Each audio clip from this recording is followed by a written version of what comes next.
Meine sehr geehrten Damen und Herren, sehr geehrte Teilnehmende auf dem Podium, ich freue mich, dass ich heute hier noch einmal stehen darf. Ich bin Gundula Bavendam und bin die Direktorin des Dokumentationszentrums Flucht, Vertreibung, Versöhnung. Ich begrüße Sie hier im Saal, aber auch im Livestream ganz herzlich zum öffentlichen Teil dieser Tagung, und zwar zu einer Podiumsdiskussion, die prominent besetzt ist unter dem Titel Russlands Krieg in der Ukraine zwischen Imperialismus und, in Klammern, Selbst, Klammer zu, Zerstörung, Fragezeichen. A panel discussion with very prominent participants. I give you the names of our panelists tonight. Herr von Marschall, der die Moderation übernommen Mr. von Marschall will be our moderator, and he will then guide us through the debate. We have Irina Scherbakova here of Memorial.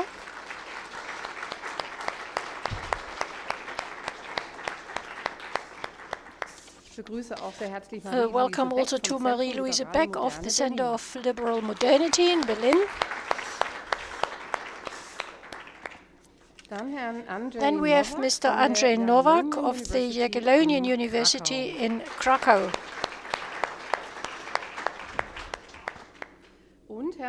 And Mr. Antoine Arjakovsky of the Collège de Bernardins in Paris.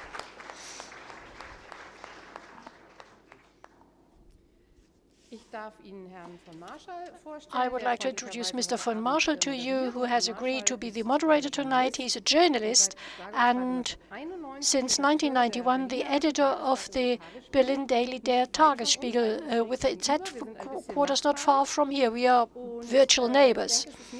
I think it's not that frequent that a journalist is very active on the level of international politics, with such a broad-based knowledge and experience in the years of the political turnaround at the end of the Cold War in the early 1990s. He worked for Süddeutsche Zeitung, and in that time he tended to look at Central Europe and develop genuine competence for the area. Then, in the meantime, he has also developed a competence in United States matters. He's one of the few journalists who has lots of keys, secret keys to the White House, knowing many more things of that than many others. I would like to know more of that, Mr. von Marschall. He also won several prizes, the Order of Merit of the Republic of Poland, for example, prizes for his journalistic work, and he is the kind of person where we could hardly imagine to find a more competent one for tonight. Thank you for being able to come here, and I would like to give you the floor now.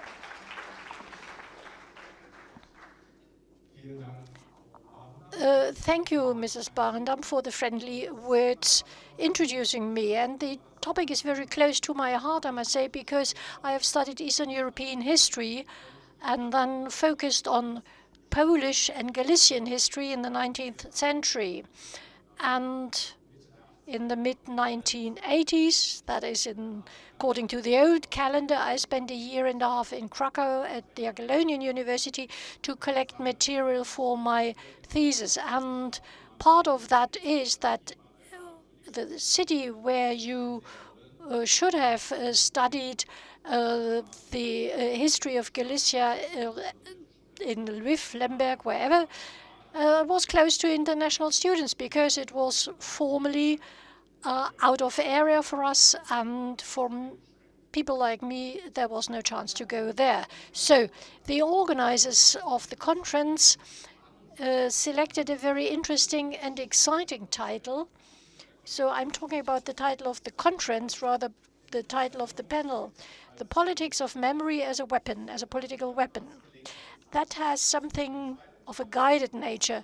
Then the second part of the title is Perspectives on Russia's War Against Ukraine. Perspectives, particularly in the plural form, already contains the notion that there may be different perceptions, not just one interpretation, not just one truth. Perspectives depend on your point of view, from where person looks at things. In our case, it could be memories, historical memory, the family history. So it could depend on your own history, which is something, your own biography, which is something very subjective, or perception of the national history of the country where you live. And it doesn't have to be the country where things happen. And many other factors. The attractive thing about tonight's panel is that we have 4 different perspectives here. Not necessarily different ones in the case of having different viewpoints with regard to the responsibility of the war and its moral assessment. As far as I can see, there is no one here on the panel, that would be in favor of the war, no one who has understanding for Putin's actions, but the 4 panelists here tonight live in different countries, and by that alone they have a different view of the war. Marieluise Beck lives in Berlin, Andrzej Nowak in Cracow, Antoine Arjakovsky in Paris, and Irina Scherbakova, even though she lives in Weimar today, is here because the many years she spent in Russia have left a stamp on her, and the different places of residence and experience give all of them a different approach to the issue. So this is what we plan to do and what your role will be, dear audience. First, we will have a panel discussion here on the podium, but before we close at 8 o'clock, we would like to involve you as well. So please raise your hands once I say the floor is open. Now, often I have had the experience in Germany that hands go up just before closing the whole thing, but I think you are not as shy as that. So our exchange here will start with a very brief round of questions, because we want to do justice to the topic of the panel. How will this war end? Will it end with the success of imperialism? And I would interpret imperialism as a Russian victory. Or will it end with self-destruction, which could also refer to Putin's regime, the regime that will be destroyed, and the war could end with the destruction of that regime. But it could be also something completely different. So you don't have to verify your opinion. We don't have a lot of time, so I would like to ask you to be as brief as possible so that we can open a lively debate. So it's more like a survey of opinions. Irina Scherbakova, could we start with you, please? You are a cultural scientist, co-founder of Memorial, the human rights organization that is now prohibited. You criticize Putin's worldview. What is your opinion how that war will end? Well, honestly speaking, and I was here all day attending the conference, honestly speaking, I think this is the most ungrateful thing you could do now, coming up with a vision of the future. But I'm an incorrigible optimist, and I refuse to believe or to think that Putin might win that war, because if that happens, it will be an absolute disaster, and it would affect not just Russia, it's already in the middle of it, it will affect us all, which is why I would not even think of the option of a Russian victory. I think we have been embroiled in that horrible war for a year now. The first few days of the war showed that it will be a tragic event. A year ago, the projections were even more gloomy, and despite all that, there is a reason to hope. Thank you. Andrzej Nowak, as a Pole, you are living in a neighboring country with war on the other side of the border.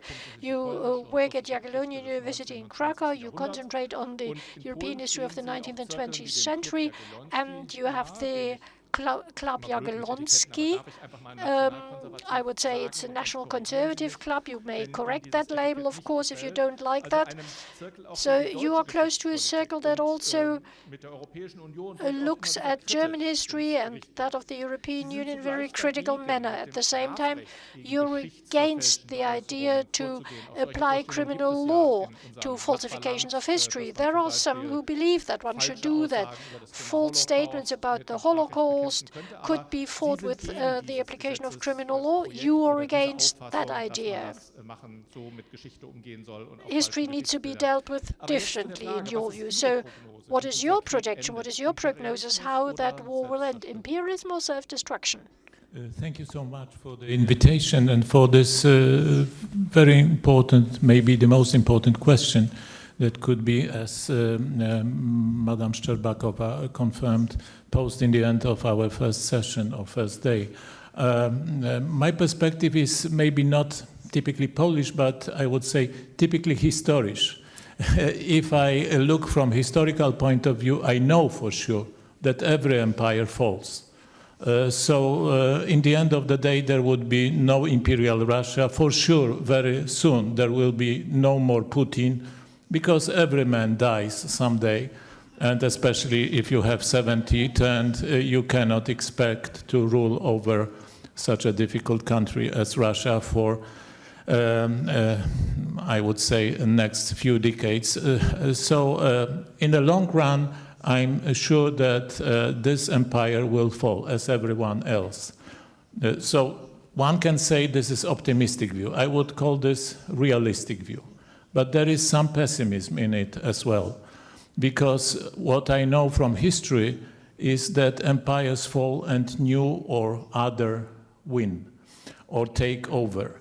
So what I am afraid is that Putin can win in persuading, in projecting a kind of perception of international situation that in order to avoid future evil empires, good empires should make a kind of collusion in order to organize the world. So I am rather confident that Russian imperialism is close to the end due to its meager resources. Of course, I'm saying about a few years, maybe even few decades, not about the next few weeks, of course. But what I am afraid is that Putin almost persuaded many people in America, some people in France, some people in Germany, that in order to avoid bad experiences in the future, we have to make an arrangement of big empires. So this imperial, I would say, frame of mind can survive Putin. And this is my less optimistic answer to your question. Wir werden auf diesen Punkt ganz bestimmt nochmal zurückkommen. We will definitely return to that point, because there might be other opinions about that, and particularly about what governments should do in order to find a way out of this war. Marieluise Beck, speaking from a geographic distance, Germany is a little further away from the front line than Poland. You used to study history to be a history teacher, but then you entered into a political career until 2017. You were a member of parliament for the Greens, but you were rather atypical deputy. In contrast to many in your party and the Red-Green coalition, you supported the democratic coalition in Europe very early, and you criticized the gas deals with Putin. How will the war end, in your view, with imperialism or self-destruction or something else? I don't know, really. And all I can say is that the mood has been changing all the time. After the first few days were quite successful for the Ukrainian military in defending the country against that attack, that blitzkrieg, we often had very positive attributes for the Ukrainian military, its agility, the quick ideas with which they fought, and that the realization that the Russian army was not quite up to date as it had claimed and as the Russians themselves had believed. Then there was a relatively long phase where the German media wrote, well, Putin has already lost the war. This went hand in hand with a kind of hesitant attitude toward how to equip the Ukrainian army, not just in Germany, because there was no clarity from the start, clarity in that respect that we want Ukraine to win, and we ask Ukraine what it needs to win. There has always been the reverse attitude. We in the Western countries thought about what could be good for them, what could we give them. It was never the other way around. At the moment, we see that the situation in the East is getting more difficult. The decision to send heavy weaponry was made too late for a spring offensive. This is why I am just very worried. Worried not because I would believe that Putin would really win that war, but I have enough imagination of even more destructions, even more people forced to flee the country, and they and we have no idea when they will be able to come back. So the Ukrainian people could actually be dispersed all over the place. And then I keep clinging to good news, such as the British Secret Service, which, as a rule, spreads positive news also about the weakness of the Russian military. Even an event like today's, that Zelensky goes to London, meeting Scholz and Macron today, has led me to hope and to believe that essential key countries in the European Union understand that it's now the moment when everything is at stake, that they should give up their hesitancy. So a lot depends on us here in the West, right? To the extent we can speak of us. Antoine Arjakovsky. Auch Sie sind Historiker. Antoine Arjakovsky, you are a historian as well, and you have spent some time as a diplomat. You live in Paris, but your family is from Russia and Ukraine. And you yourself have also worked in Ukraine in the service of the French government. You were head or vice director of the Institut Français in Ukraine, and you were educational attaché of the French embassy in Kiev. So against your background, let me ask you, what do you think will be the end of the war? How will it end? As you say, I'm a historian. I am a trained historian. I agree with others that democracy are stronger than empire. This is the lesson of the 20th century. The model of sovereignty based on dignity, which is the Ukrainian model, is stronger than the model of sovereignty that the Russians have, which is a false political theology based on the empire. So the problem is when that will happen. And here I agree with what have been said, that everything depends on us. And it's not by chance that Zelensky is right now in Paris. He was in London, tomorrow probably in Brussels, because he understands that his strength is nothing without the support of the coalition of Rammstein, 50 democracies. And the problem is that in France in particular, there are lots of people who are driven by a kind of postmodern identity. The postmodern identity is close to the homo post-sovieticus. It is the idea that there is no truth, there is only interpretations, and there is no justice. There is only the state of law understood as application of laws, but not connected with justice. You see, this is a postmodern way of thinking. In reality, Ukrainians are reminding us that there is a state of law only if there is justice, and there is order only if there is a truth. So this is why, for instance, at the Collège des Bernardins, I gathered some experts, including from the Memorial, the Russian, Nikita Petrov, certainly a good friend of you, but also from Ukraine, from the Mogila Academy, many intellectuals from Europe. And on what we agreed is that we have a big responsibility in the West, which is to make an evolution with international law. The United Nations are not working. The Security Council is not working because of this veto right of the permanent members of the Security Council.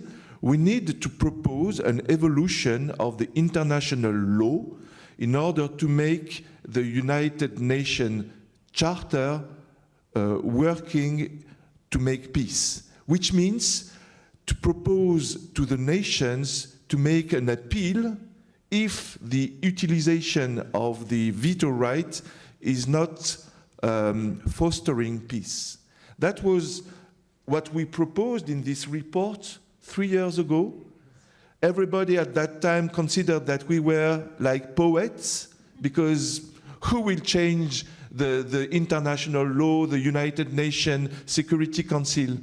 But today, we see that there is a big evolution, and President Macron last September came to the United Nations Assembly and said, when there is war crimes, then we need to suspend the utilization of veto rights by the Security Council.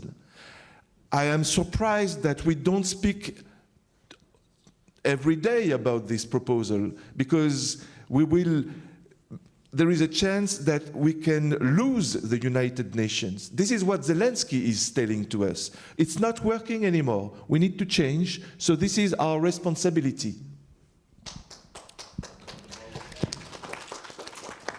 Nach diesem ja auch emotional sehr starken Eingangsstatement bin ich jetzt versucht, kurz vom Skript abzuweichen. After these very emotional statements, I'm tempted to ask the crowd, what's the opinion of the audience? 3 choices. Russia wins, the Ukraine wins, or something else, something third. Let's have a show of hands. Who believes here in the audience that Russia will win the war? Ja, Hände hoch einfach, Hände hoch.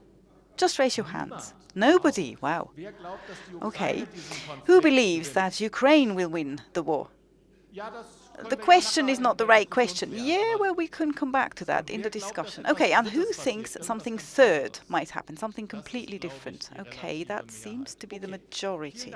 Thank you. Let's continue with the next perspective. We've already heard that perspectives might depend a little bit on how close we are to events, so national perspectives or attitudes might differ depending on how close you are to the war, and also the willingness to enter into compromise, for example. I'd like to delve into this a little more deeply, and that's going to be quite challenging because it's actually a question in 2 parts. Again, please be brief in your answers. What I'd like you to do is, could you please sketch briefly the attitude of your country to this war? And then afterwards, do you agree with that national attitude or perspective, or would you take a different view? Maybe Scherbakova can make a start. What does Russia really think? Actually, no, let's start the other way around, just so that the objective of the question is clear. Mr. Arjakovsky, you said that many people in France are quite willing to compromise. They might think, let's bring this to an end. There's not that much debate about justice, possibly. Is that the attitude of France? And then perhaps you could tell us what your attitude is. Maybe 3 to 4 minutes, just so that we can stick to time. Well, French people, there was a survey, 75% of the population support Ukraine and support giving arms, tanks, even planes to Ukraine, 75%. Planes even. Even planes. And 61% of the population is in favor to have Ukraine inside the European Union. So there was a big move this last year to support Ukraine. The problem, and I have a research seminar at the Collège de Bernardins which deals on this problem, is that the political elite is not at the same level of the movement of solidarity of the French nation towards Ukraine and the understanding that Ukrainians are fighting not only for themselves but also for us, for the Western Europe.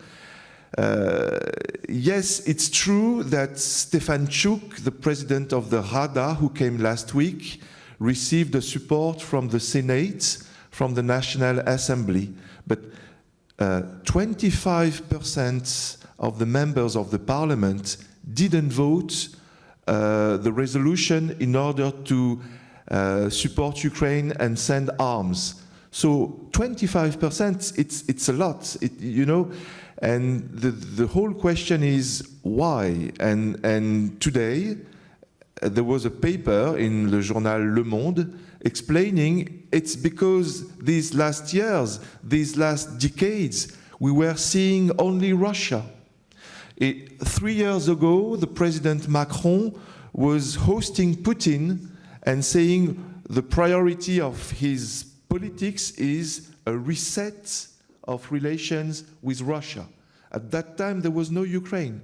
So there is a long, long walk to do to change and to admit that Ukraine is now probably the shield of Europe. Ukraine is the biggest army in Europe. We were not used to think like that. We were thinking the biggest army is Russia. It's a nuclear army. But what we see on the ground, we see that no, the most important army today in Europe is Ukraine. Okay, they don't have the nuclear power, but who will use nuclear power today? So this is why I think the work to be done is to work with mentalities. It's not enough to win on the military level, because we have seen that this war is not a geopolitical war. It's a conflict of civilization.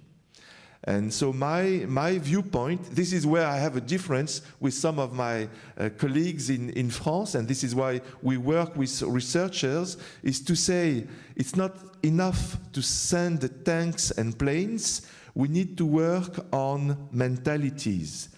There is a religious dimension in this war.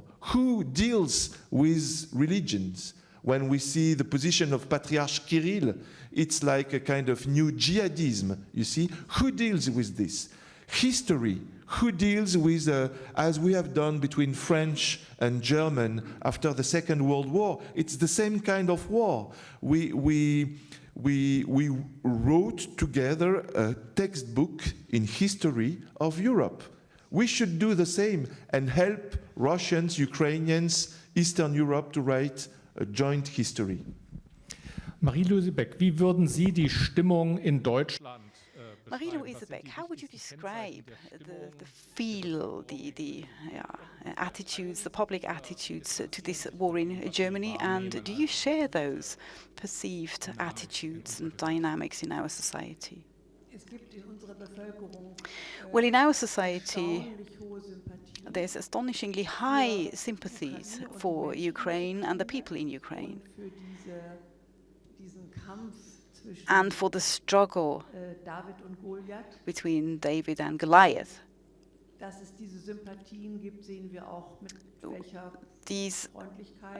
The fact that these sympathies exist is also reflected by the warm welcome that the many refugees have had here in Germany.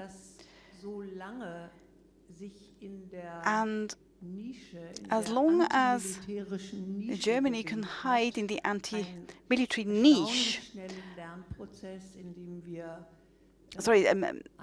given that Germany had this anti-military niche for such a long time, there has been an astonishing process of learning that Germany has been able to accept that we cannot simply refuse to ever engage in another war. But hearing you talk about 25% of members of parliament, we know that in Germany we have about 12 or 14% of right-wing extremist voters that are pro-Russian, and that also on the other side of the spectrum, on the left-hand side of the extremists, there are some views that would see themselves more strongly aligned to Russia and against any US-American interests, side by side with Ukraine fighting against an imperialist colonial empire of Russia, a colonial power that attempts to keep its empire up with barbarian means. So we also, I would say, have the 25% in our population. But what we don't have is political leadership beyond a moral obligation. Political leadership that explains that it is also a war about our interests. The debate about the war is strongly about the ethical dimensions, about the brutality against the Ukrainian population. All that is very present in the debate. And, you know, there's a strong division between good and evil and perpetrators and victims. But the next step, you know, the next thought, that in the Baltic states, in Poland, that from 2014 onwards, the view was quite different. To make that next leap, you know, that we might be next if we don't stop this imperialist aggression in Ukraine, that thought is not debated enough. Unfortunately, it is not propagated enough by our politicians. There, the biggest credo is, let's not damage ourselves. I'm not going to say we're going to abstain, but we don't want to incur any damage whatsoever. But I don't believe that this line of argument will take us very far, because I also think that the line propagated by our Chancellor, that we are only then forced to act if another NATO country is attacked, that cannot be upheld, I believe, because I think we should be grateful to the Ukraine that they are playing this protective shield for us at the moment. And this is something that the Baltic states and Poland totally understand. If it's no longer them, we'll be next, if the empire still has the strength to be as aggressive as it has been. Andrzej, Nowak, what's the attitude in Poland, and would you agree with the majority of Poles in their views, or would you have a diverging perspective from what you consider to be the Polish view? Thank you. Actually, it seems to me important to stress that Vladimir Putin wages at least two wars. One on the ground, killing hundreds of thousands or tens of thousands of civilians. But another one, the war of perceptions.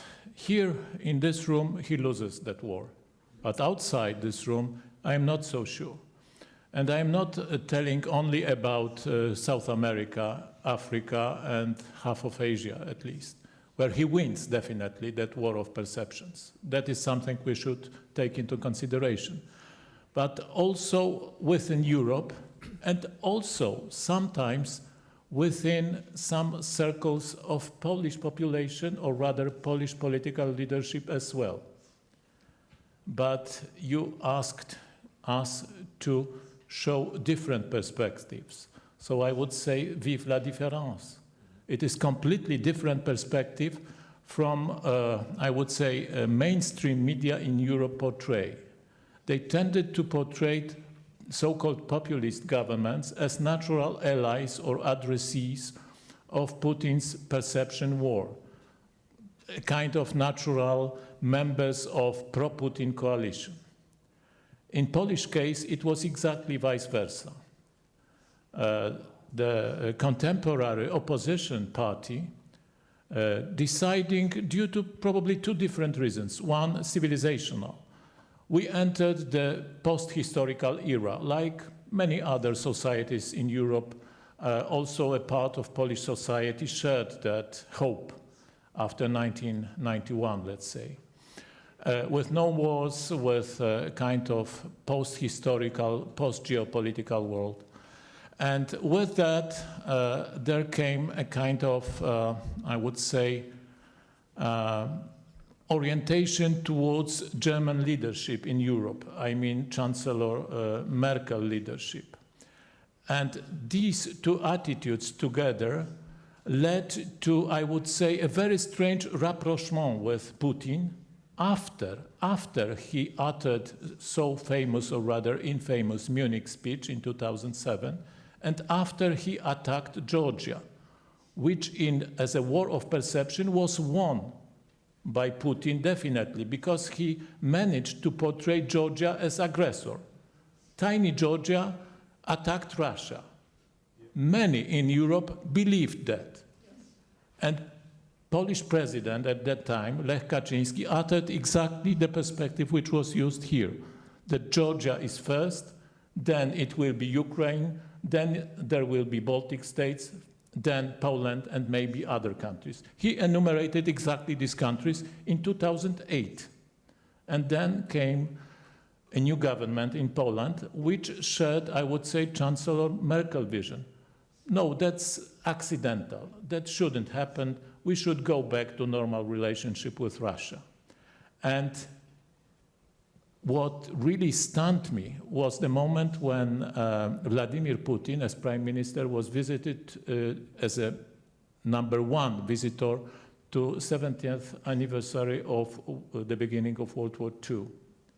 And he uttered absolutely scandalous, I would say, main, so to speak, address, saying that the beginning of the war in 1939 was quite natural because there were two victims of World War I, of unjust Versailles Treaty, Russia and Germany. So that's why they needed to reverse that results of World War I. And so he almost absolutely openly said that Ribbentrop-Molotov Pact was a natural consequence of Versailles Treaty, of unjust Versailles Treaty. Ribbentrop-Molotov Pact was just, Versailles Treaty was unjust. And what stunned me, not the utterance of Putin, because I knew about his views earlier, but the reaction of almost all Polish press following our prime minister at that time. It was saying, wonderful speech. Rapprochement, Polish-Russian rapprochement is going further. And it was so blatant lie in comparison with the words uttered by Putin. So those in opposition at that time took power in 2015. And it coincided with something that also changed a little bit European perspective, namely the perspective that after attacking Ukraine, some people in main countries of Europe decided maybe Putin is not that reliable partner.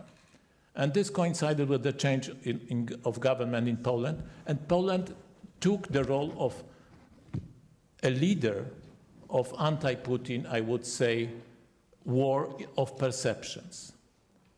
So that changes exactly that perception that exists in Europe, that populists in Poland are pro-Putin. And I would like to add just one more interesting observation. Please do read Putin's speeches and something that precedes them. For example, in January 2020, there was an interesting debate among historians of Russia preparing speeches for Putin, published in Russia and Global Affairs, with Alexei Miller, professor of Central European University in Vienna at that time, as the leading propagandist of Putin. And he said, the ideal perfect enemy for us East Central European countries that should be presented together with our partners in Brussels as anti-Semitic, fascist ethnocracies that are dangerous for postmodern, post-historical way of thinking that could be established only with the good relationship between this postmodern establishment and Russia. And other participants of that debate stressed our leadership, meaning Putin, should address not populists only, that's obvious, but besides there are leftists in Europe, especially in Southern Europe, Spanish, Portugal, Italy, there are plenty of our followers. So what I am saying that you should look for followers of Putin, not only among populists, because there are many populists that follow Putin, I absolutely agree with that. But this is much more complicated than this black and white, so to speak, screen on which you see bad guys following Putin and good guys being anti-Putin. This is much more complicated. Putin can lose war of perceptions only if we start to perceive reality and not our stereotypes.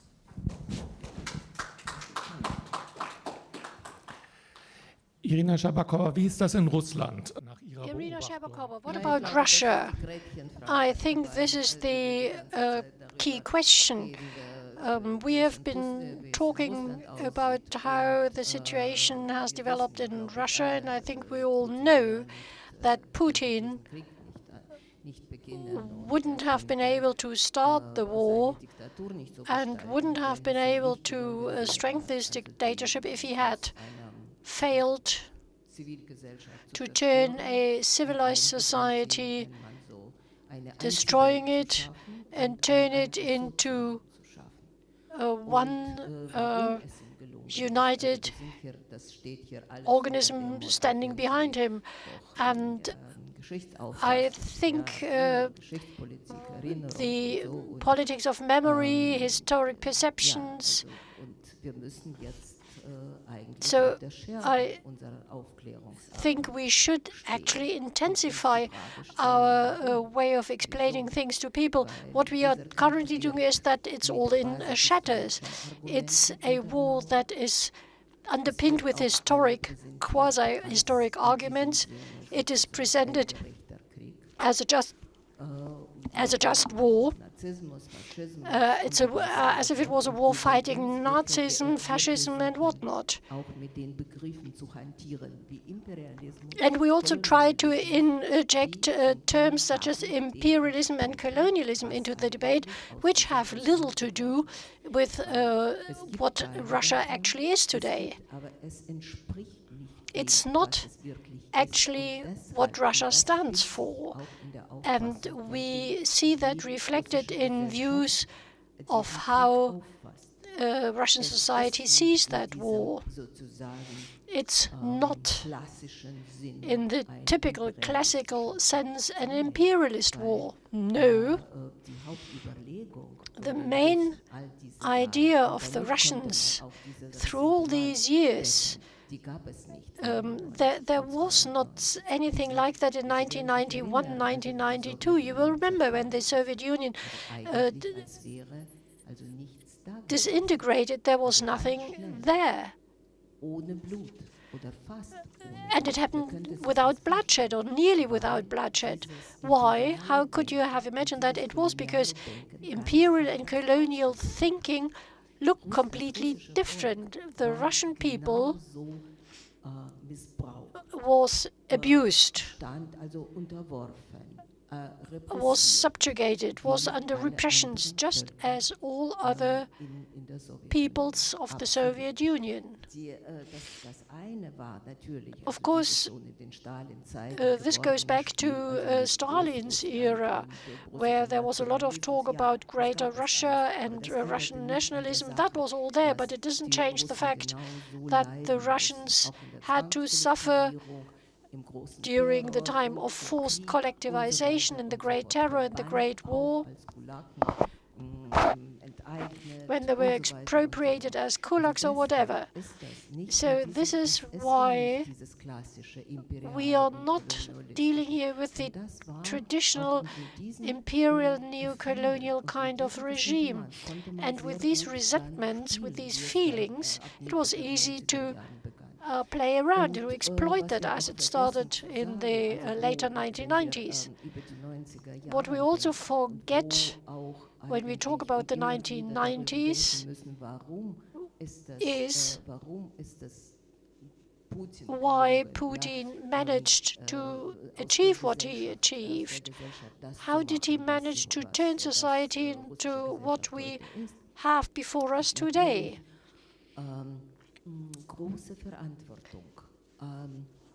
This is a point where there's a lot of responsibility involved. All of us living and working in Russia have to accept responsibility for that. But I think, as it has turned out, there's an enormous degree of egotism that had developed in the mid-1990s among the so-called elites or the up-and-coming part of society. Supposedly they were in favor of democracy and the market economy, but none of those had an idea or wanted to have an idea of what a democracy should be and what this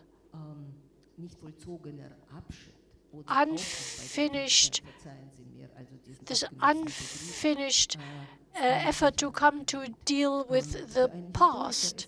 For a historian, that's difficult to put into words.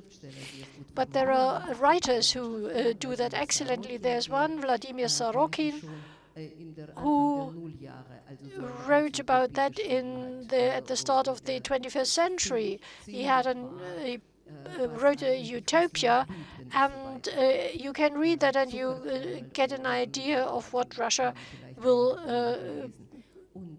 become in the future. So he was very forceful in saying that this corpse of the past, this stinking corpse of the past with everything that it entails, all the imperial and other features, it was on the way in the 1990s, but somehow or other it was covered with all sorts of trash, but nobody really cared about removing it. And the very fact that this stinking past was not removed is part of what we have today. Now it is needed again, and it suddenly became alive again, such as a zombie, a Frankenstein. And I think the letter Z is not there by accident. It is a situation where you sometimes find yourselves in the middle of strange symbols that kind of remind you of something that has little to do with that. In that war now we see many absurd symbolic pictures. So this zombie is gaining some degree of control of us, but not immediately. It was a slow process. If it had happened overnight, many people would have understood what is going on, but it was a slow process, and it was all gradually happening. It was a little more, a little stronger, a little more bloodshed back in the 1990s, and the first movement of that corpse started when the war in Chechnya broke out. That was in December 1994. Now when we know about Bucha and the horrors in other places, this is something that has happened before on a smaller level and to a smaller degree. So the corpse sprang to life, and this corpse of the past was the dead body of the state.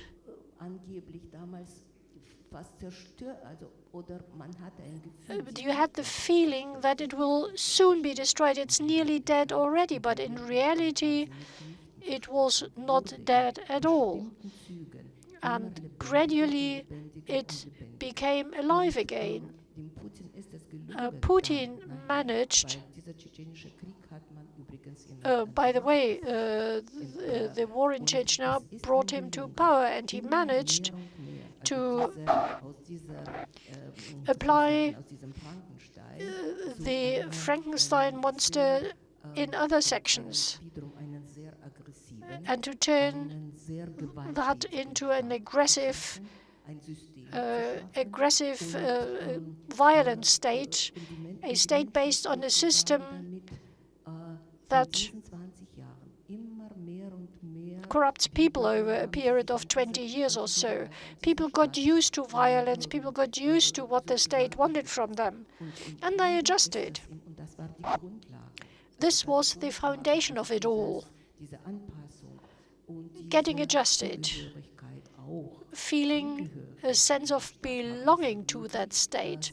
So all that made it possible for people who wanted to resist that to be completely marginalized.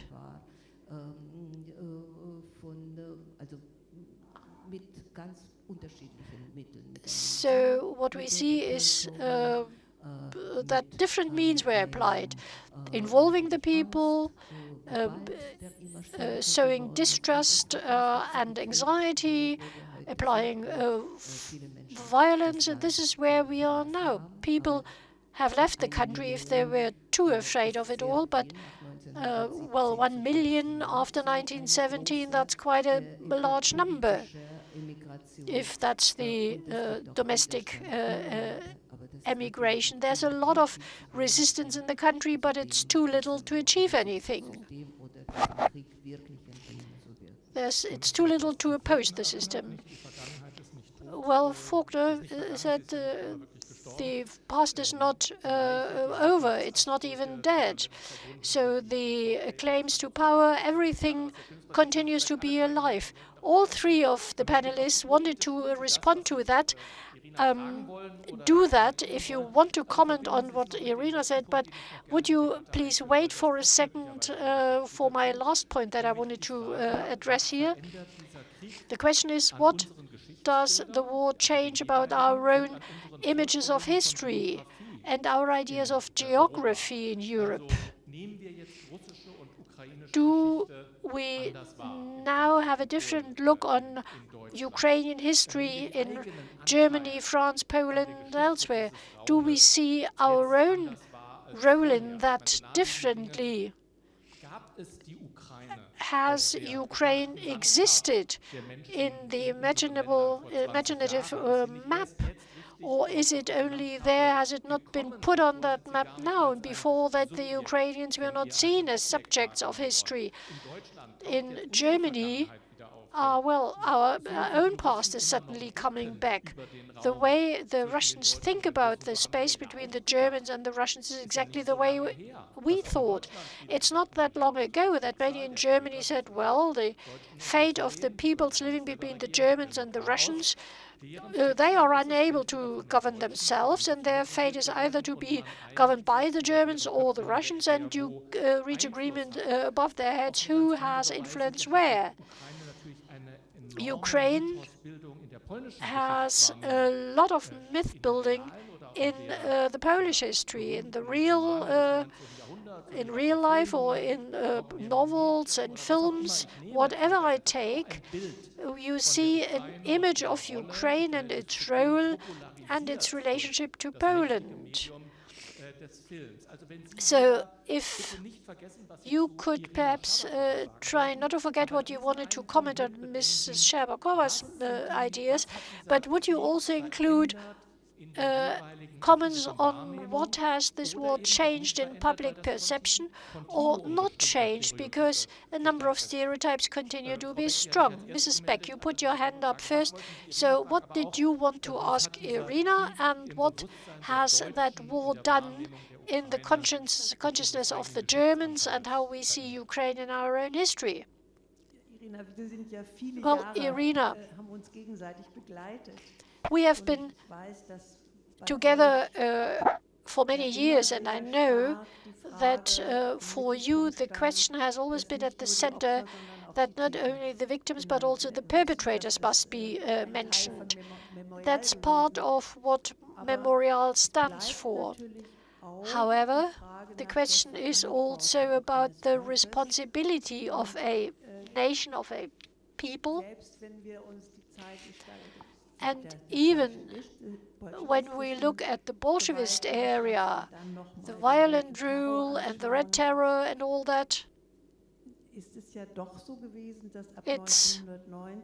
isn't it true that starting in 1990, there has been a chance to become a subject of history? I think this is an important point when you say imperialism and colonialism is not really applicable as terms to describe the process. And then you describe a subjugated, a traumatized nation where it's not really clear how much obligation it is willing to take on for itself. It's a very complicated question, I believe. Well, as far as we are concerned, I think we need to clean up. Clean up in our own political self-perception as Germany and the European Union. The European Union cannot say, as it did in 2014, Putin is standing completely outside the European consensus because he returns to the geopolitical positions of the 19th century. I remember the debates in the German Bundestag.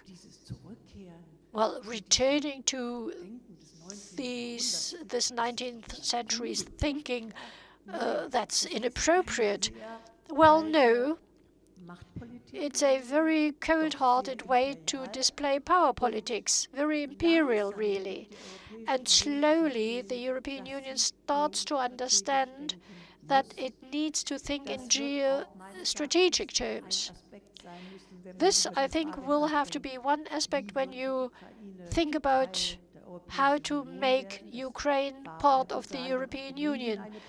It was a political issue with regard to Bulgaria and Romania. It will be an even more intense political debate in case of Ukraine. We have to clean up our own myths in Germany, that peace in Europe can only be achieved together with Russia, not against Russia, that our prosperity is inseparably linked to good trade relations with Russia, gas, oil, and the high level of dependency.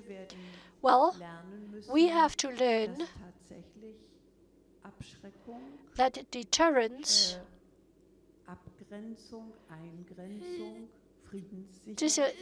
delineation, and protection of the borders can maintain peace.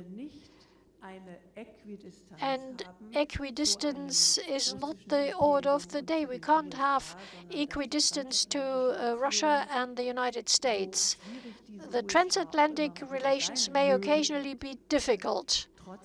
Nevertheless, our partner is the United States, and it has to be our partner when we talk about the free world, which is at stake and which we hopefully can maintain.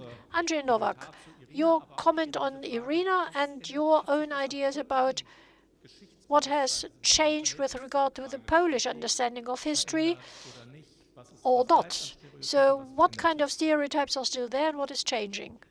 Thank you so much. So I'll begin with answering your question, because it seems a good starting point to my commentary to Irina's interesting or provocative statement.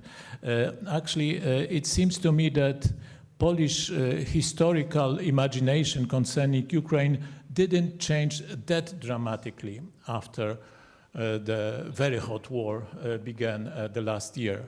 Why? Because Ukraine was part of our common history, or Poland was a part of common Ukrainian history, as you will.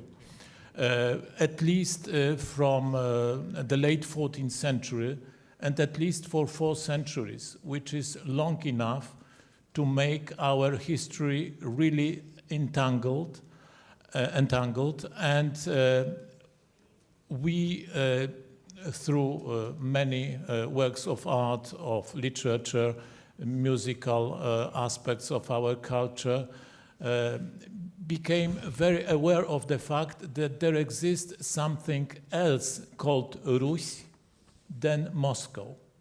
We began to differentiate between the two, at least from the beginning of 16th century, something which is very difficult to make understand to our Western partners from any country. Difference between Rus and Россия. Sometimes we call it Rutenia with old Latin name. But usually in the West, Rus, Rutenia, Russia, it is the same. No, not for us. So that makes our understanding that Ukraine is something else than Russia quite natural, nothing new, I would say. What changed that war was receding, but not evaporating completely, memory of our, I would say, national clashes or ethnic cleanses done by Ukrainian extreme nationalists during World War II. It exists as part of our memory, 100,000 Polish people killed.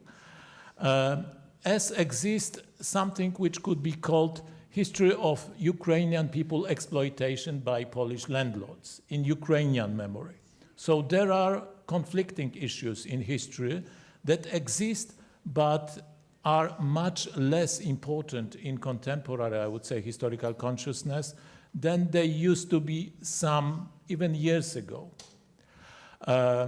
It is interesting to present the results of a recent poll in Ukraine. 1% of Ukrainians, 1% said that Poland could be perceived as enemy. 90% said or answered that Poland is the most friendly nation to Ukraine, which is relatively new phenomenon, that result, that extreme result, because this is extreme. And in Poland, I don't know about any similar poll, so I cannot quote any results, but I am almost sure, persuaded, that most of Poles sympathize with Ukraine, much more than 75%. Which were mentioned in France or in Germany. So that means that Ukraine existed on our historical radar far before the last year. And that comes, or with that I will come to my commentary to the question of Russian imperialism, real or not, in contemporary Russia. I would say that according to some historians, like Jeffrey Hosking, there was a big hope in the beginning of the 90s that nation builders in Russia would win the war against empire savers within Russia. But they lost. But they lost in the 90s completely.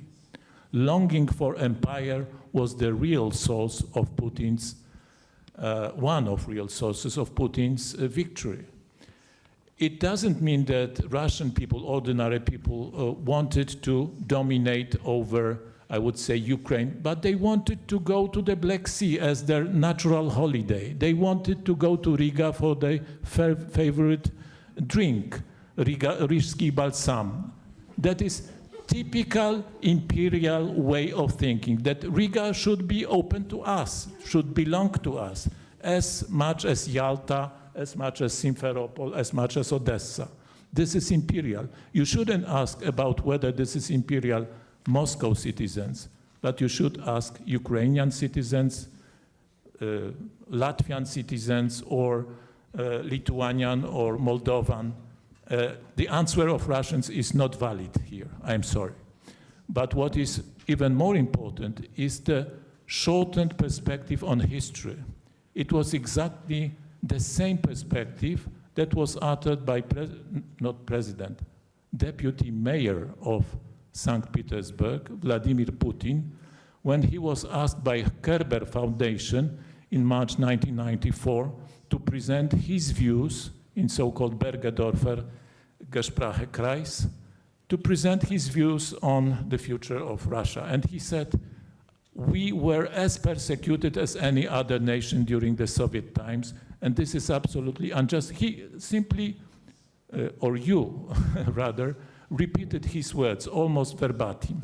May I interrupt you 2 seconds? Die Technik, irgendwas kracht hier in die Mikrofone. Das muss daran liegen, dass irgendjemand das Mikrofon... Sorry, just interrupting very briefly. The microphone sound is not great. Can you help us, please? Am I audible? Technicians, can you hear me okay? I will finish, sorry, quickly. But what I wanted to say is not to criticize you by replicating the formula used by Vladimir Putin, relatively young politician, deputy of Sobchak, almost 30 years back. What I'm saying that this is wrong perspective to say that the beginning of the problem of Russian imperialism, false accusation of that Russian imperialism, are connected with Soviet times. No, it's much older history. It's 19th century way of thinking. That was exactly mentioned here by my predecessor as the source of contemporary problems. The thought that there are big nations that have right to decide for others. And actually these others around, these weaker neighbors, have no say. They are future Russians if they are not Russians yet. And this is how Putin presents this war as a national war, not imperial war. By no means. He would never say that this is imperial war. And most of Russians would answer, this is not imperial war. We defend our nationality, which is endangered in Ukraine, as it could be endangered in Lithuania or in Belarus or wherever else in the Soviet Union. As Putin it said, is fascinating. It is really fascinating, without any irony. But I have to look at the. Okay, so this is the end. Remember pre-Soviet times, and remember imperial history that is much deeper in Russian culture as well. Pushkin was mentioned here. Read his verses. They are so immersed in extreme imperialism. Read Brodsky, whom I met in Cracow and whom I admired as much as I admire Pushkin. He is so imperialist in his thinking. Read his extreme poem on Ukraine independence. It's so chauvinistic that it could be published in Völkischer Beobachter some decades before. And he was the most beloved liberal poet of Russia. Sorry. Antoine, you have the bad luck that you are the last in the row, and I have to start with the comment on time, conciseness. Well, I'd like to say 2 or 3 things, yes, because it is important issues and it's difficult. I will take 3-4 minutes. That's fine. First of all, I would like to remind you in 1981, Greece wanted to be part of the European Union, and lots of politicians were against, saying Greece is not ready. But President Mitterrand said, we cannot ask Plato to wait. You see? And we invited Greece. Today, we cannot say the same for Ukraine. We cannot say, we cannot wait Skovoroda. We cannot ask Skovoroda to wait because nobody knows who is Skovoroda, who is the main Ukrainian philosopher. He is a great man, but nobody knows him. So, answering to your question, I would like to say, first of all, we need to heal the wounds of the past. There will be no knowledge. There will be no history, European history, including Ukraine, including the history of imperialistic thought in Russia. There will be no history if we will not go out from our amnesia, our postmodern approach. And to heal the wounds of the past, we need a judgment of communism. This is the urgency. There was a judgment of National Socialism in Nuremberg. We need a judgment of communism.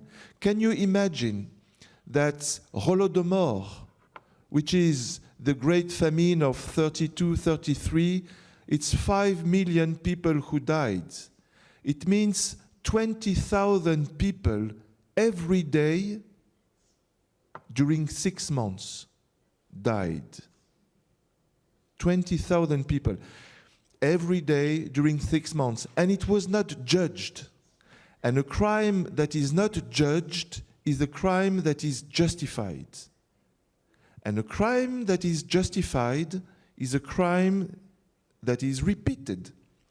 And there is just one letter between Holodomor and Golodomor, you know, the death through starvation and the death through the freezing. This is what's happening this year. So my first point is to say we need urgently to work together with historians from the whole Europe on this judgment of communism.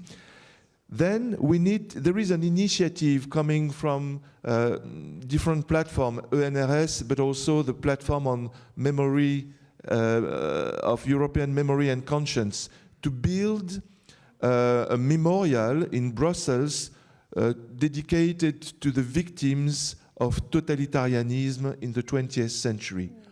Why there is no memorial of the victims of the totalitarianism in Brussels, both of Nazism and communism? You see, communism, for Stéphane Courtois, the Black Book of Communism, it's 100 million people who died in the 20th century. So we need to do this history. Without this, there will be nothing. There will be no European Union. There will be no possibility to integrate Ukraine. When we will do this, then we will discover who is Kovoroda. We will discover Democrats in Russia who fought against the empire. Then we will be able to see today Russian Democrats. The problem is that we do not see the Russian Democrats. We are happy to have memorial, but we do not see I brought with me the Russian Action Committee.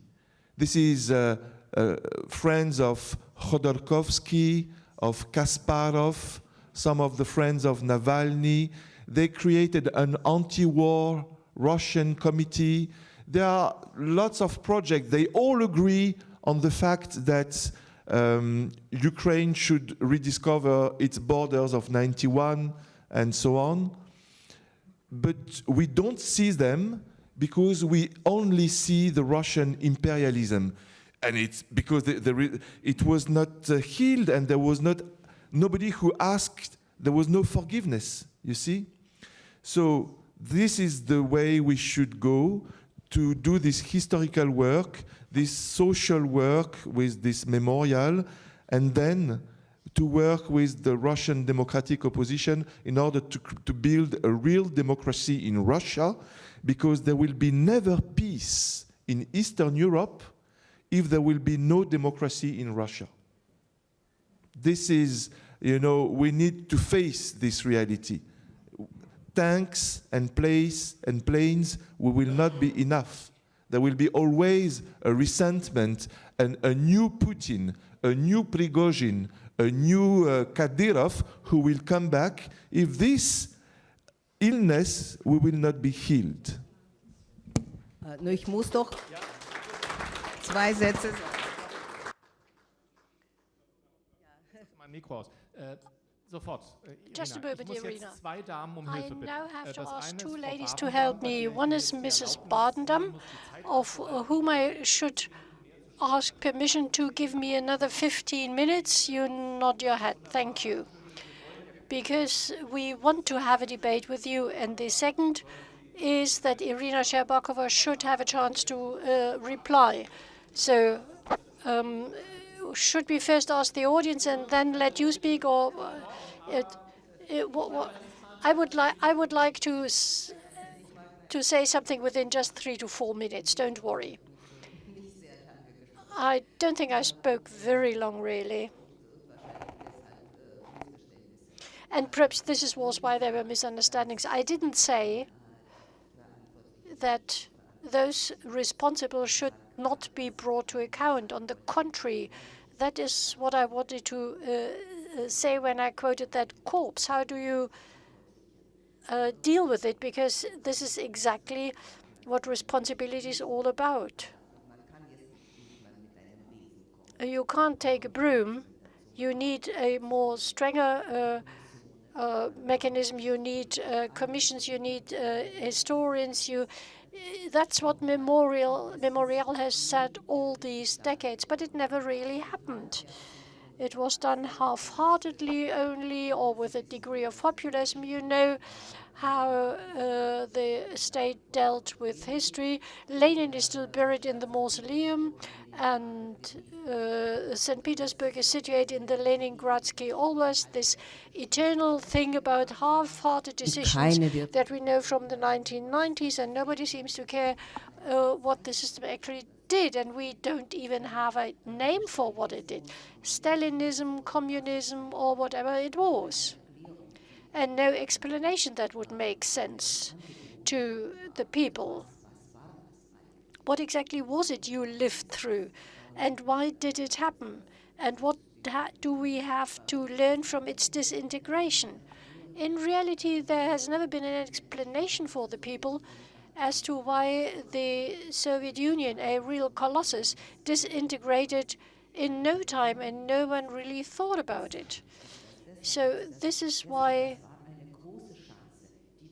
this great opportunity was missed. And conversely, in order to cement one's position in power, the resentment that was there. I don't have to talk about that in Germany. There's GDR nostalgia here as well. But when you don't have a democracy, then if you don't have a place where you can talk about these feelings, you can imagine what happens. I think that must be said. I would say that it doesn't even play a role whether you wanted to go to the Black Sea or whether you wanted to go to the Baltic states. And going on holiday actually was something for a very small group of people only.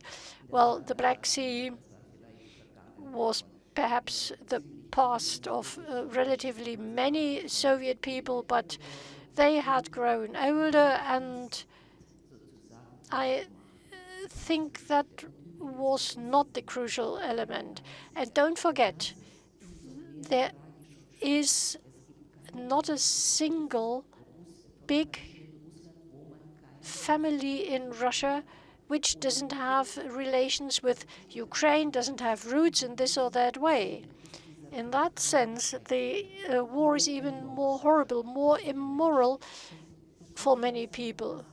I would actually say that the exit from the disaster will be difficult, complex for Russia than you can now imagine. But when you believe all lies, it's not going to help. A few words on arts and culture. I think it is overestimated, and this is ahistoric to have a debate on that now, whether it's Dostoevsky or to turn that into a joke, Dostoevsky or Pushkin are not responsible of Russia's imperial thinking. Society that has developed in the wake of Putin's power, for this society, arts and culture don't play a role at all. Not even for scientists. They don't see history as part of the humanities or the sciences. So there's no respect for such findings. They managed to destroy that. And that's one reason why propaganda has such an enormous influence. But do you really think that the people who support Pushkin read Dostoevsky, or that Pushkin played a role for them over the past 20 years? It was brushed aside as if it wasn't there at all. And only a very small part of the people still remember that. This is the tragic element in it. I think it's now overestimated because we are trying to find reasons, explanations of what happened to people, of why they are what they are. I think it's not arts and culture, but it's fear, the idea to have to adjust, to come to grips with the violence, the loss of values. All that's left is a drive to consume. All that's left. It's not Pushkin, it's not Dostoevsky.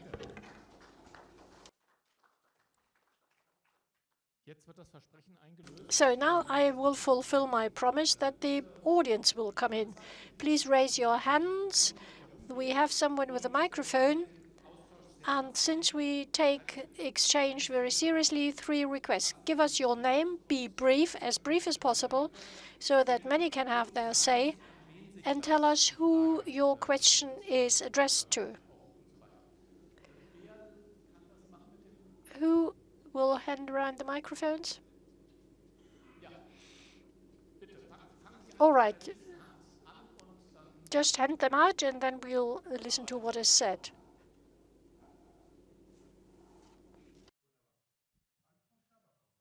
Addressed to Mrs. Scherbakova. I listened to you with great interest.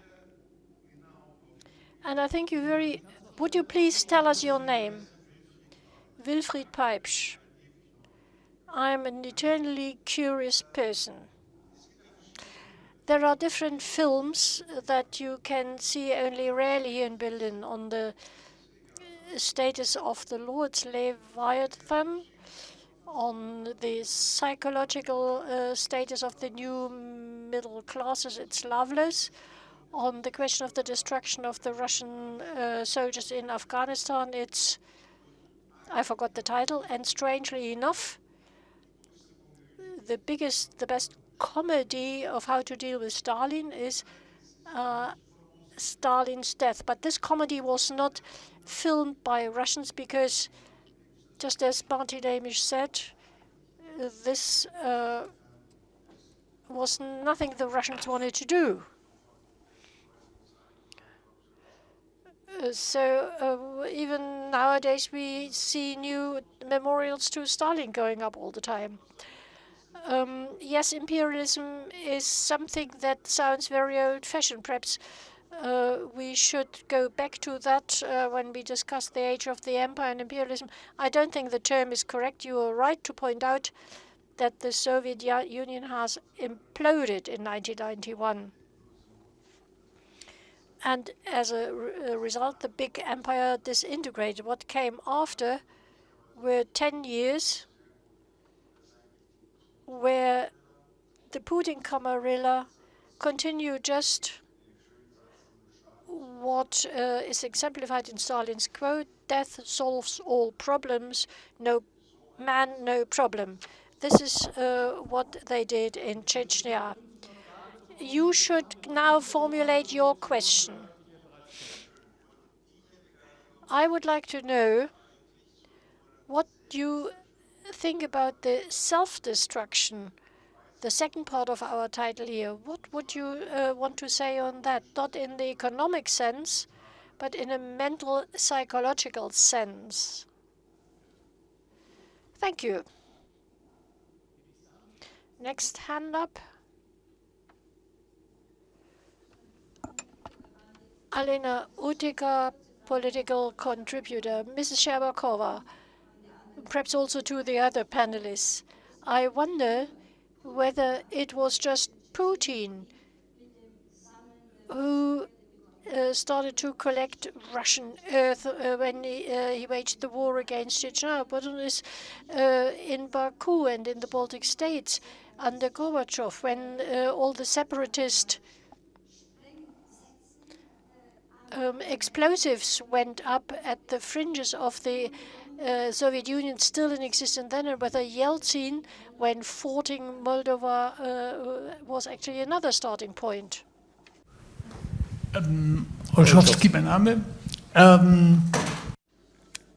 Okay, my name's Olszewski. I have two comments and questions also to Irina Scherbakova.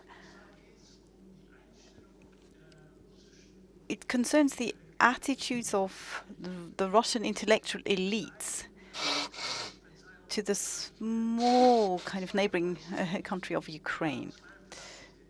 There's two statements that are doubtful. Solzhenitsyn, the Nobel Prize laureate, declares that there's no Ukrainian language. He says that's an invention of the Austrians dating back to Galician times, full stop.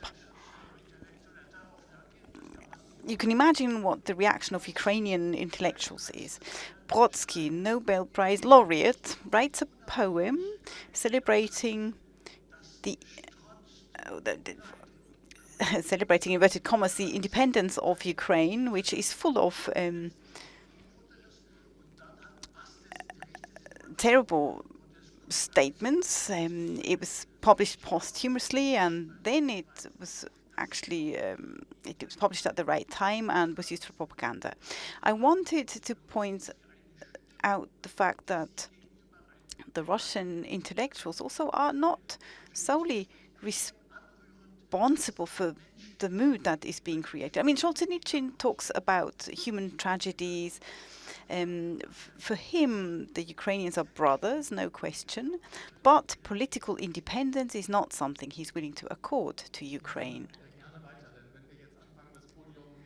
Okay, let's collect some more questions.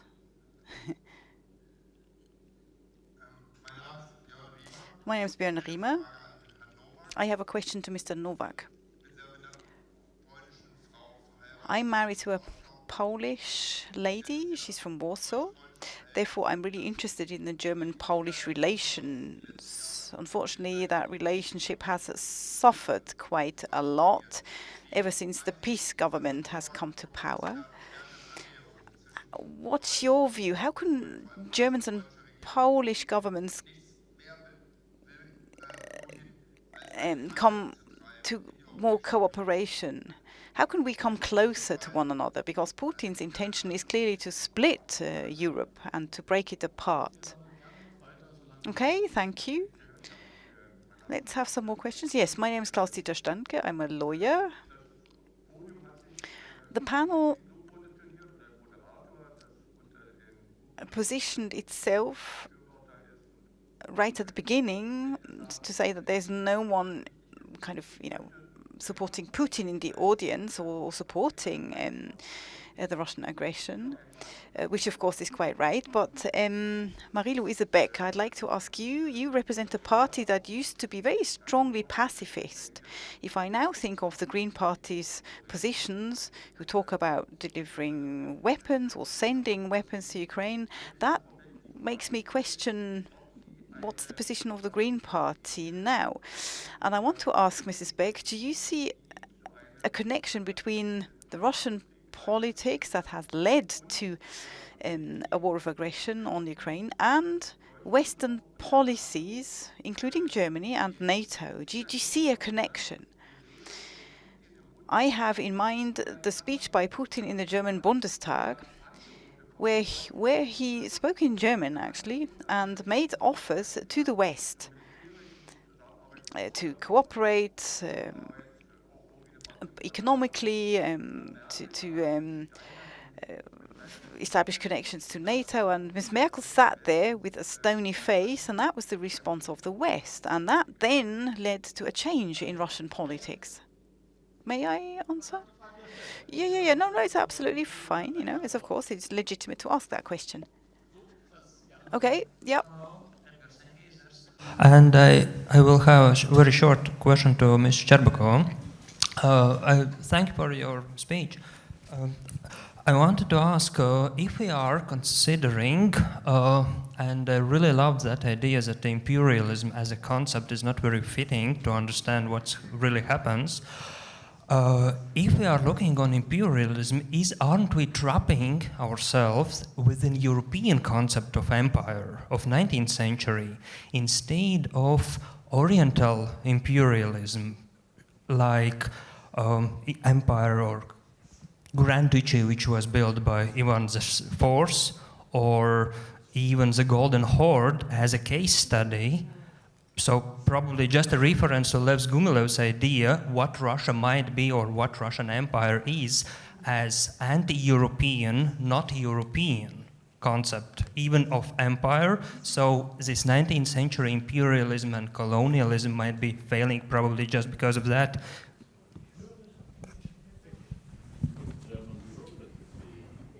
Ja, wir hatten so viele Hände. Es gibt doch sicher noch eine Frage. Okay, we had loads of hands. That is your last chance. Any more questions from the audience? No? Okay, I think most of the questions addressed Irina Scherbakova. We had one directly addressing Ms. Beck, which was about the Green Party's pacifism and what's the contribution of NATO to the war. And then we had a question concerning German-Polish relations. Can that relationship be strengthened in order to, counter Putin more effectively? And then there was a question addressed to all of us. This is a question from the chat. The question is: do we need a European history book? Do we need European history education modeled on the German-French or German-Polish history book? Okay, Ms. Scherbakova, would you like to make a start and then we carry on?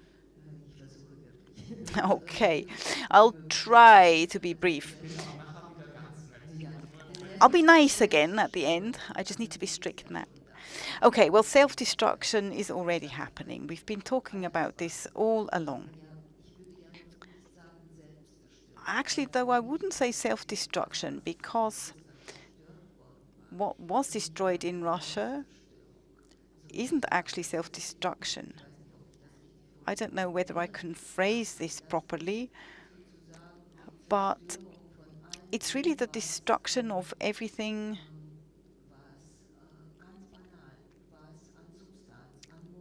to do with everything intellectual, morals, science even. I would say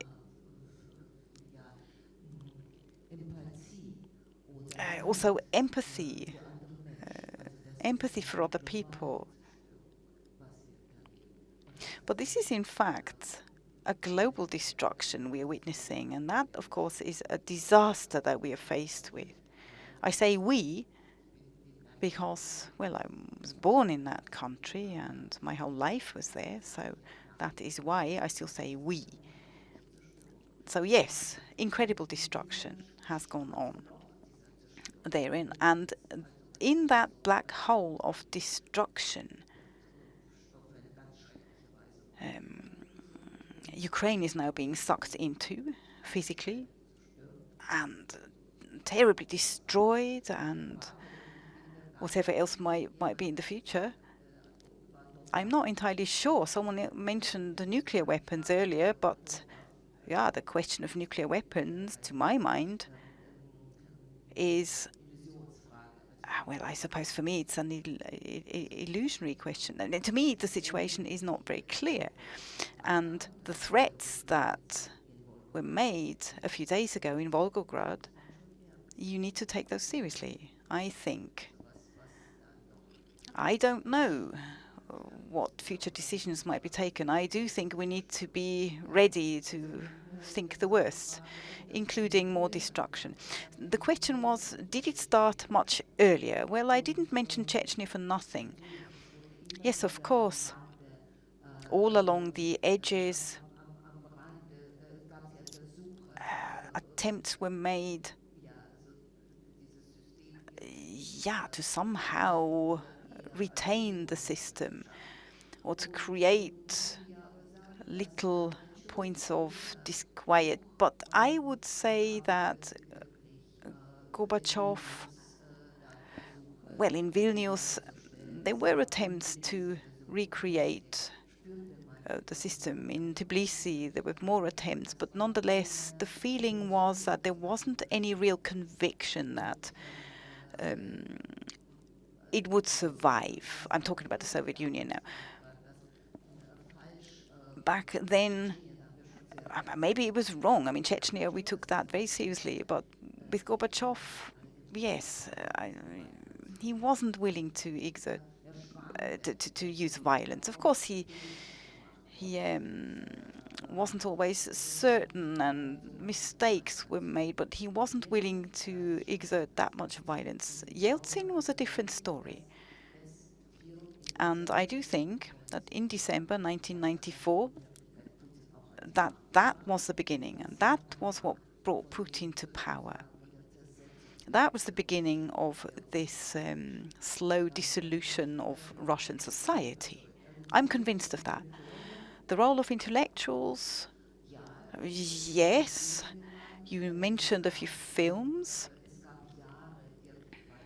I would say that we've had years of free speech and freedom of opinion. Lots of films were created, lots of books were published, and still books are being published in Russia. People buy books, people read books. And that even includes books written by opposition forces. But censorship was introduced, everything's shrinking. Television, as you know, is completely state-dominated. So those little windows are becoming tinier and tinier. So that is something I can only confirm. And indeed, many people, cultural people have left Russia. And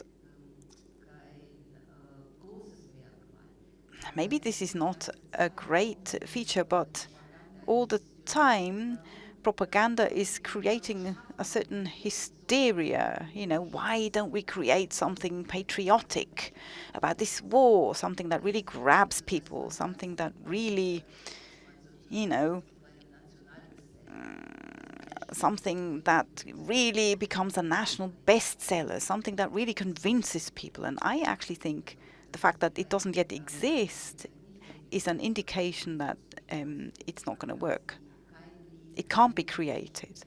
No song, no poem, no film can really do this, can really convince people to that degree. Okay, you mentioned Brodsky.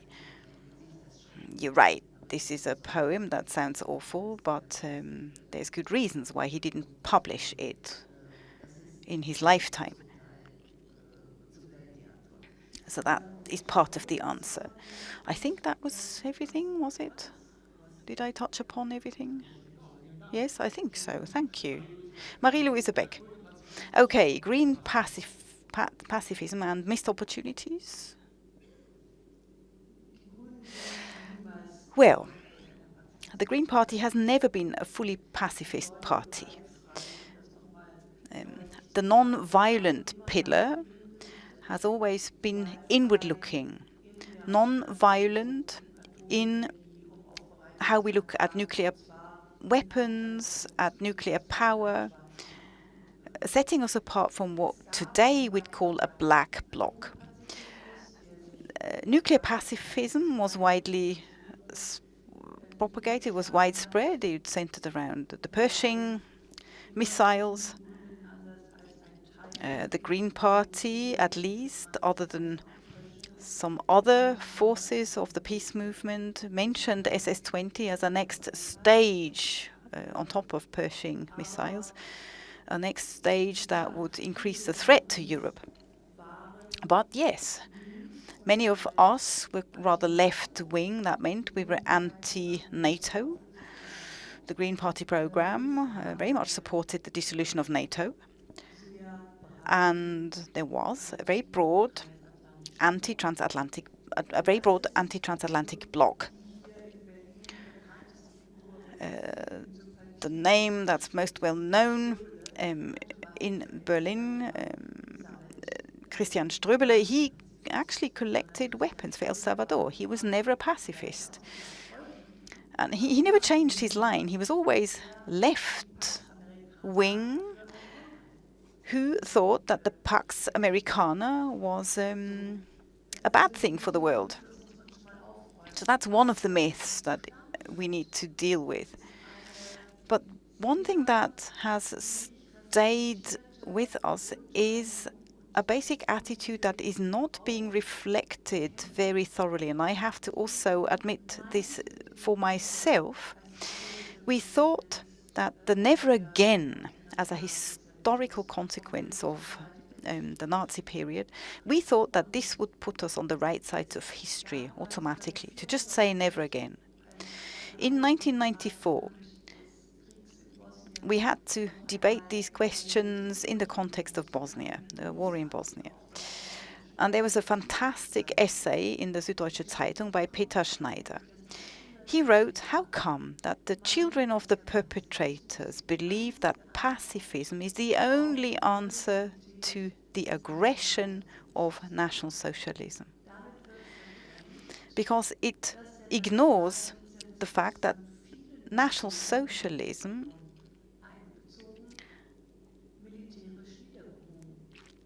was brought down by military means, by many states, including the Soviet Union. And our generation, as the post-war generation, we realized this for the first time when we were faced with disintegrating Yugoslavia. It wasn't just about the question of never again, which is too short-sighted, because the real answer is, what do we do if war, is brought to one country by another, if one state just engages another in war? And how much importance do we accord to the protection of the victims? Yeah. So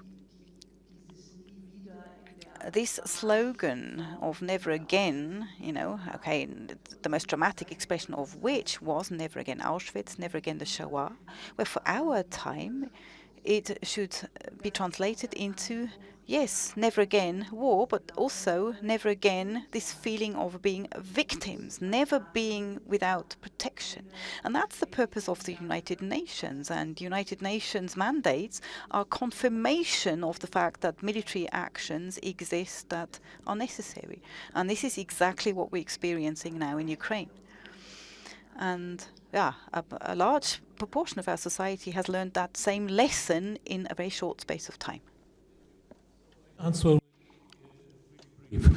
The perspective of improving Polish-German relations seems to me very short. I mean the elections that will come this autumn in Poland either will elect a contemporary opposition, which is considered here as pro-German or at least a good partner, but who followed wrong German policy of Chancellor Merkel, and for it is criticized by contemporary government of Poland, as much as German leadership under Chancellor Merkel was criticized and still is criticized by our contemporary government, which criticizes also politics of Olaf Scholz and is criticized by abusing judiciary system, different rights.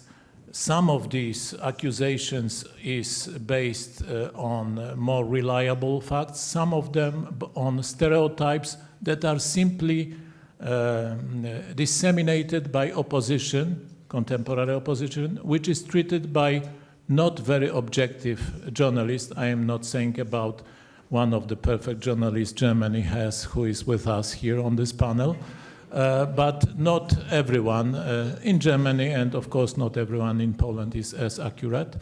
So many of German journalists simply take their picture of Poland from one source, and this is opposition. And sometimes it's not a very accurate mirror.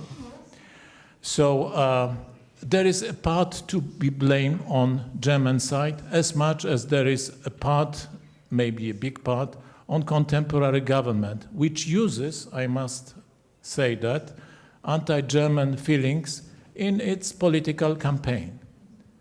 But this is a part of answer to an extreme behavior of German leadership in past, I would say, 10 years, which backed sometimes crossing borders of Polish democratic sovereignty, one party.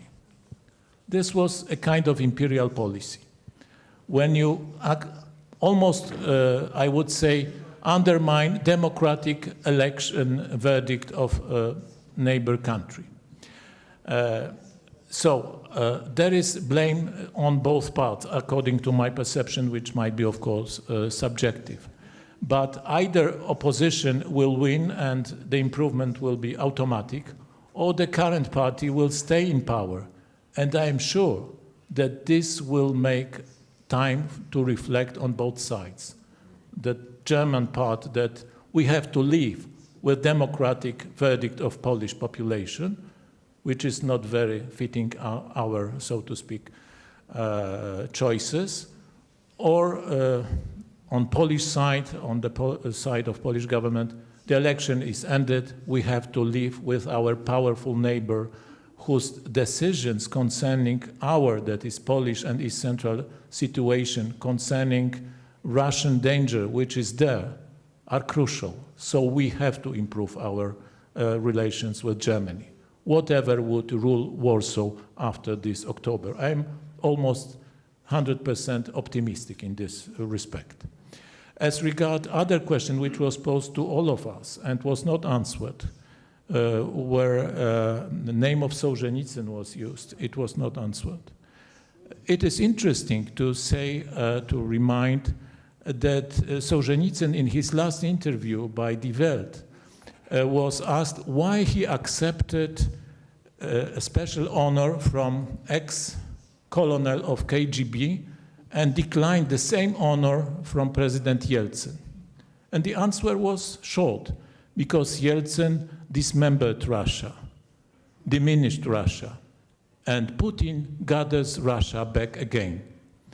So there is something that I think Russian, I would say, part of population that will rebuild Russia. I'm sure that from the shambles, Russia would be rebuilt. But I hope that people that would acknowledge that it is not just, as you said, that culture is not responsible. Culture is responsible. Pushkin is responsible because it is being taught Russian children for the last 20 years as the, I would say, proof that Russian culture, even Pushkin, backs Putin. This is something which is taught by every school everywhere in Russia, and it is not without effect. So I hope that one day people like Georgy Fedotov, great Russian historian, emigre historian of church, who founded that particular penchant of Pushkin towards imperialism and condemned it by defending all the rest of Pushkin. This is my position. Pushkin, Dostoevsky have to stay with us, but Russians, not us Poles, who were so many times criticized by Pushkin or by Dostoevsky, but Russians should acknowledge there are some parts of Pushkin and of Brodsky and of Dostoevsky that should be at least erased from school curricula, I would say. Das Schöne an solchen Diskussionen ist, dass man diese Meinung.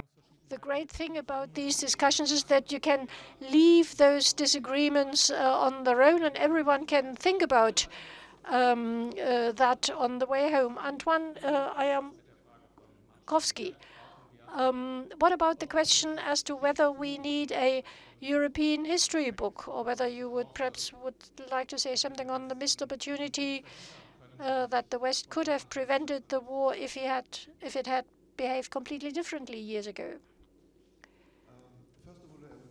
To add something, we speak about Solzhenitsyn, imperialism. In front of Solzhenitsyn, there were also Russian authors like Voinovich. And Voinovich, he wrote a book, Moskva 2042, Moscow 2042, who was a very strong critique of Solzhenitsyn and of imperialism. So there are Russians like Fedotov, like Berdyaev, who are against the imperialists. And this current of Russian thought should be actualized. But to answer to your question, myself, I am of course convinced by the necessity of a textbook on European history. I published in several languages the History of European Consciousness, that's the Polish translation. There is the French one. I would like to have a German one, you see. We need to work together. We need to work together in order to make a new historiography, which is something which goes after amnesia, after postmodern historiography, which is our main history. This new approach is mosaic. A mosaic is when the professional historians, the trained historians, are giving the facts, are giving the framework, the chronology. And inside this chronology, each citizen brings his own stone from all over different colors, different countries. It's a new interactive history. It's a connected history. It's what we should do together. I spoke about that with many people, including in the European Parliament. But inside the European Parliament, nowadays, still it is the postmodern approach which is dominating. And it's a problem for me, because we were speaking about imperialism. Yes, this is true that the imperialism of the Russians today is not the imperialism of the Russians in the 19th century. Nobody believes that Putin is the representative of God on the earth. Nobody believes this. And the Russians do not believe anymore that Moskva Tretий Rim, the church, should be the third Rome, should be the salvation for the whole world. They don't believe. So this is not the same empire than in the 19th century. But historians can see possible analogies.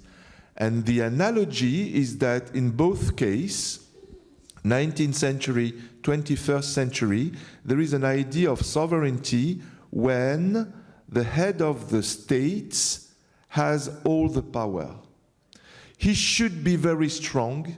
He should have one language, one religion, and one narrative, a common history. This is the same mechanism of the 19th and the 21st century, but there is a big change. It's not the Christian religion which is in the center. It's a new pagan religion based on fatalism.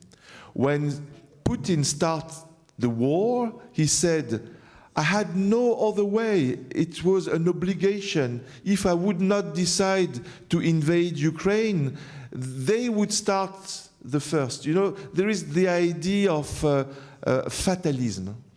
And you can heal this, but you need historians for that. Thank you. Ein wunderbares Schlusswort. Das andere, What a wonderful way to wind up here. it rhymes.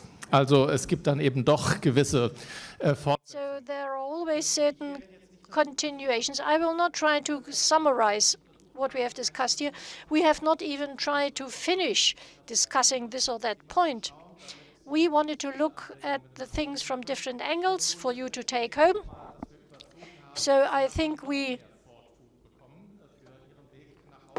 overdid a little bit. We are outside our timetable, but you got more food for thought than you ever expected. I would have been kicked out if we were on TV here, but between historians you can say, well, what are 20 minutes in the view of the status of world history?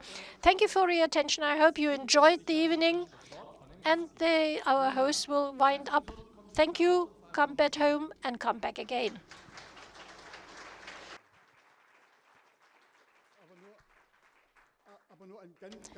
A very brief concluding remark. Thank you, Mr. von Marschall, for moderating the evening. Thank you to our panelists, Mrs. Scherbakova, Mrs. Beck, Mr. Nowak, Mr. Arjakovsky. You have shared with us your views, your perspectives, the views in your countries, the background to things, and you shared with us your personal views and comments. We haven't reached the end of it all. We have not achieved a joint result, but we have seen that there's a lot to be discussed between our countries. There's still a great need to address things, and we are not yet there at all. We need to stand together. We need to show our solidarity also when debating issues with one another, because we want to strengthen the European idea. We may have different views, but we want to continue the debate, want to intensify it, and this is what we see as our most important task here in the European network, remembrance and solidarity. This is the end of a long day. We are in the middle of our conference that will continue tomorrow and the day after tomorrow. And the European Network, Remembrance and Solidarity, is firmly convinced that this kind of discussion is more urgent than ever, that it needs to be continued and intensified. We hope for your support. Watch what we do on the internet. We have a website that gives you an account of what we organize. Register for our newsletter, because we are also active in Warsaw, in Barcelona, in other places. So we have lots of activities that you might find interesting. Please stay with us. Thank you for your attention. Have a pleasant evening. Come back home safely and come back here again. Thank you.